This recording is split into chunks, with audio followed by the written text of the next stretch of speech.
Today I'm going to be recommending 4 books that I hope will help you get out of your reading slump like they did to me. People who know me probably will tell you that I love to read and I love books more than even breathing. Honestly, it's safe to say that anyone can fall into reading slumps at any time of their life. You know, things are always changing. So yeah, have no fear. We are starting off today with Murakami, Desire, because of course it's Murakami. Desire is a short story collection that feels really authentic at its core. Very short, by the way, around, I'd say, 100 pages the last time I checked, but it's about love. I would say not the super fluffy kind, but the kind that feels real and mundane, but magical because of the mundane. For the first story, we're opened with a really light story about a couple who decides to raid a bakery, and you'll learn more when you read later. Something that I love about this novel, and also Murakami's works largely, is that the narrative technique doesn't feel super pretentious. The narration is light, it feels down to earth.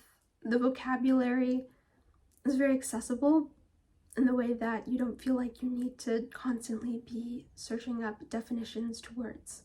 It's very easy to read. Even when I was trying to study for school and was left mentally drained, this didn't take too much out of me. And for that reason, I think that it'll be really easy to pick up for most people as well. The thing that I love about the short story collection form as a way to get out of a reading slump is that each short story is condensed. Because of that, you get the satisfaction of reading a whole narrative arc within a very short time frame. So whether you're maybe grabbing a read on the bus while you're waiting in line at the cafeteria, whether you're taking a break, in your part-time, this book is very easy to pick up in those little moments and kind of feel more satisfaction than you might with only a chapter of a book. So definitely check out Desire if this seems interesting to you. I just also wanted to add that this book is about a lot of things other than romance and love. It is about romance and love at its core, and relationships and the definition of those words through examples, but it's also about the core of how we interact with people, how we connect with ourselves and perhaps others, finding beauty and joy and peace in mundane aspects of life. Next, we have The Brief, Wondrous Life of Oscar Wilde by Diaz. This book did so much for me. I picked it up at a used bookstore and had been seeing it on a lot of recommendation lists, and so I picked it up. And this was a really fun story for me for multiple reasons. I didn't read the synopsis too carefully, and that's why the structure of the story was such a delight for me. It was kind of like a present that kept on giving, an almost Russian doll of sorts. As the name might suggest, the book starts off with a chapter from Oscar, who is a book lover, a little bit awkward, and for that reason I felt a lot of resonance with Oscar, but it doesn't stop there. With every chapter that develops, we get different characters within the whole story. So we start off with Oscar, and then we move to his older sister, and then their mother. So it's this huge web of stories that keep on developing, and you open different doors of this world and of the experience. Another thing that I liked about it was that the book was also really respectful to the history of Dominican people. For example, within a given chapter, we'll see multiple footnotes Here's the real text up here, and then this whole thing is just a footnote.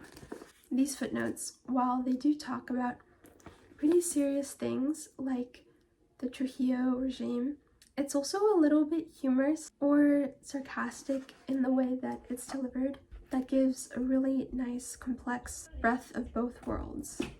I think the book was about a lot of things. There's the obvious theme of family and inner connection and reliance, but there's also a larger question of what it means to live as someone who is vulnerable to all the uncertainties of the world. There's Oscar, who can't control his appearance or the way that people react to his appearance. And there's his sister, who can't control her want for rebellion. Likewise, the same goes with their mother, and so on and so on and so on. So this book was almost like a breath of fresh air. Ooh, I also want to note that this book was also a winner of the Pulitzer Prize, and for that reason, I feel like in itself deserves maybe an extra eye if you're thinking of picking it up. Next we have The Little Prince by Saint-Exupery. This book is magnificent. Don't be fooled by the fact that it has cartoonish illustrations. Inside we have them too. This book is short, which is why, part of why it's here, but also I think what makes this such a powerful way to break a book slump or reading slump is because it has such a wide audience of people that it can strike resonance with. For example, there are the cartoons that make it very visually interesting for all ages, honestly. But then there's also these reflections on life, childhood, adulthood. We have the character of the little prince who offers a glimpse into childhood and innocence, what others might call naivety. And there's also the narrator. He shares some thoughts or reflections on what it means to be an adult, what it means to feel responsibility, and this story is written in his lens. I think it was also relatively accessible to read in that the narration didn't feel overly dense with description, and it was also dispersed with a good amount of dialogue, so it felt really engaging and really fun. I was reading an excerpt about Exupery's books and his reflections on this book, and I think he mentions that it's written as a children's book for adults, and I feel like that's the perfect way to describe this book. Last but not least, we have The Joy Luck Club by Amy Tan. This book was actually assigned in one of my book clubs. It was assigned to me, but I ended up really enjoying it anyway. The book is fairly short. This book, for me, felt very visual because Tan's writing is lots of visual description. In that way, each chapter felt like a movie almost. I think that this book felt really fresh to read, also because it's not one single story. It's almost like a tapestry of a bunch of mother-daughter voices. So in that way you get different tastes of characters from different ages, different backgrounds, different cities, different relationships, and that for me made it really quick to read. Because of the structure where there isn't a chronological plot at all and there are so many characters that have similar but different backgrounds, it made it really easy to pick this novel up in different time points, just like I mentioned before with the short stories. Each chapter could almost be taken by itself and have power within itself, but also have power being parallel to the other stories. And I think in this novel, what happens when you get to the end is that there's a lot of closure in having read the whole thing. I think the satisfaction is mainly caused by an almost circular pattern of narration that Tan uses. In the first chapter, we follow Jingmei, who's a character who discovers more about her mother after her mother's death. And the novel also ends with Jingmei, the same character. And that way, there's closure without the story being exactly chronological. And for that reason, I think it inspires me or inspired me to read more books until their end. And so for that reason, I think that it will probably motivate you as well.